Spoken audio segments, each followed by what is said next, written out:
Hey y'all, this is AL Thick Madame. So this is going to be a thoughts video. I actually already recorded this, but for some reason, while I was actually uploading the Insecure video, it decided that it wanted to corrupt and all kinds of random stuff. So I was like, oh, I'd actually never had that happen to me before. So I was like, well, whatever, it don't matter. I didn't say that much to the point where it was devastating. So I'm just gonna record it again, and if for some reason it does not do it this time, then I'm just gonna charge to the game and be done with it. So anyway, I just wanted to speak on a few things that happened over the course of this weekend, since when it was actually happening, I couldn't say anything about it because I wasn't feeling well. So y'all know that we had 3 devastating losses over the weekend. Losses. Ugh. Lord. I'm not one of those people. Please believe whenever I say I'm sorry for your loss, it's actually I'm sorry for your loss. I'm just getting tongue-tied for whatever reason, but losses. You've had 3 devastating losses over the weekend. Let me get that right. The first one was Andre Harrell, and you know, he was deep into the music game. He was at and over this music record label, all this other stuff. Like, he did the most music wise. We are all, or should be, grateful that he came on the scene, because we probably would have never heard of Jodeci or Mary J. Blige had it not been for him, and so many other musical acts.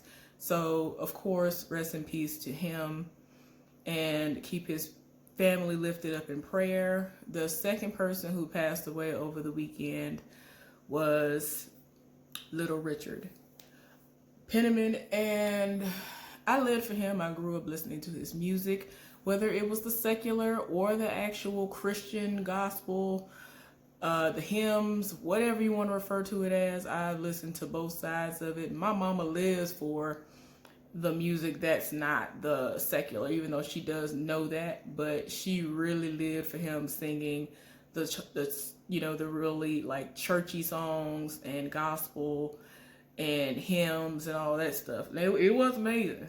He set it off. He set it off. A lot of people don't understand that a lot of these black singers got their start in the church and started off initially like doing stuff that was church related. So, you know, he really did the most when he was doing all that. Like, he was very, very, very talented. So, of course, that was a devastating loss as well. So, of course, rest in peace to him, and keep his family lifted up in prayer. The last loss, it was very, very shocking to me. I grew up listening to this woman. Was literally going to do a quarantine karaoke song and had been practicing. Did not know that this is something that was going to happen. Like, this was a complete and utter coincidence, and I was just like blown away. Betty Wright passed away.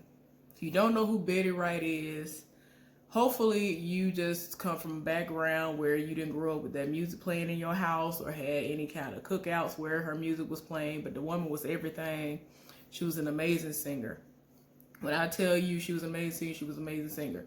Despite the fact that it was blues and how some of the songs were, I understand that some people aren't here for it because of what some of the blues songs entail, but she was everything. And y'all need to do some research. A lot of people really upset me.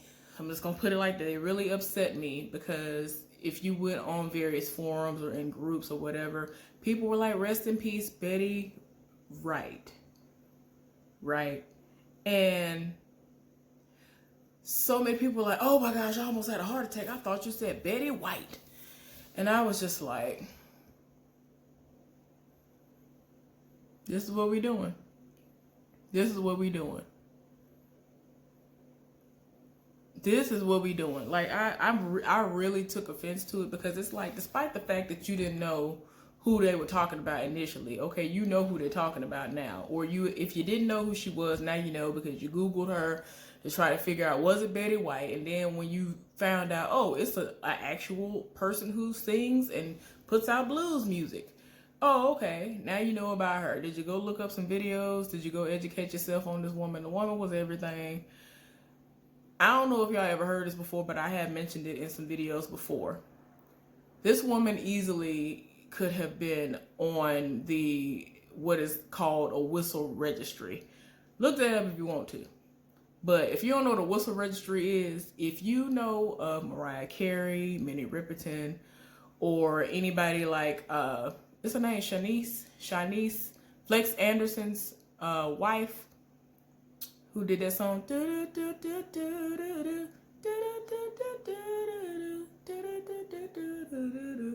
I love your smile. That song, her,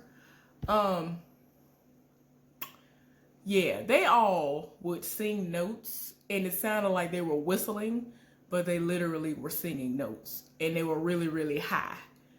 As you know, most whistles are high pitched, therefore, whistle registry.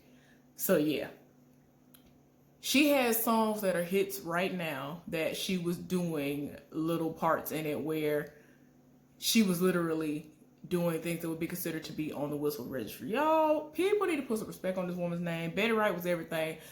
I gotta calm down, so I'm just gonna, get off this subject. But of course, rest in peace to Betty Wright. I am gonna do some quarantine karaoke to at least one of her songs within the next week or two.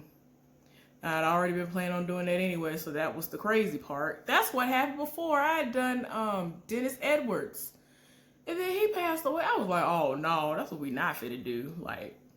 But yeah, y'all. So let's move right on along to the next subject. So I saw the verses between Erykah Badu and Jill Scott. I was very impressed. I was very excited for this versus battle. I don't really want to say that one person won over the other, but if I actually had to say, hey, you gotta choose one, who won? I would confidently say Erykah Badu won. I'm just saying, I live. I get my entire life. I get my entire life. So yeah, I think that what set them apart from everybody else who I've seen personally who've done these versus battles is that they would come on, they talk to each other, had full-on conversations. They were like, hey, beautiful, you are so beautiful, throughout the whole conversation. And then before the battle even started, when Erykah joined Jill Scott's live, it was like, hey, how you doing? Are you enjoying living out there in Texas? Are you enjoying living out in wherever you live? All this other stuff. How the kids doing? Oh, you're so beautiful. I love that background. It was just compliments flying. Oh my gosh. Having these moments of just reminiscing on times when they met each other and they ended up at the same place at the same time, actually giving respect to one another for the fact that Jill Scott wrote something for Erykah Badu, and it was just so beautiful, y'all. I was just like, oh my gosh, am I really witnessing this? I really enjoyed it. I thoroughly enjoyed myself. I didn't think I was gonna really live like that. And I think that when they started it out, when they were just talking to one another, that just kind of took it to another level for me. And I think that that's where the women got it right when they did it, versus when the men did it, they kind of were like, okay, we're going to hunker down, and we're going to do this. And I'm all for you wanting to be in your element and having structure and all that other stuff. Sometimes, it just needs to just let it flow. Let the vibe do what it needs to do and don't try to force stuff. And I feel like that's where, who was going wrong, because he would let, stuff flow naturally. He was trying to do the absolute most. So yeah, y'all, I was done. I was sitting there patiently waiting for Erykah Badu to drop a song that, for me, before she even starts singing, I am like done. Like, you have already captured my attention long before the song really comes in where she's singing. It's a song where it's like,